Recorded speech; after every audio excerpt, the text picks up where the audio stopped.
నిన్న మొన్న రెండు జడ పులి బొమ్మవు కాదా నాతో పాటు నువ్వు కూడా అమ్మకు చెవేగా బయట వేసి వెయ్యంగానే వయ్యారం ఎందుకే భామ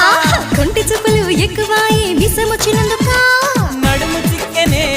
నడక మారెనే ఇంత లోపల ఏమి జరిగనే మొదటిసారిగా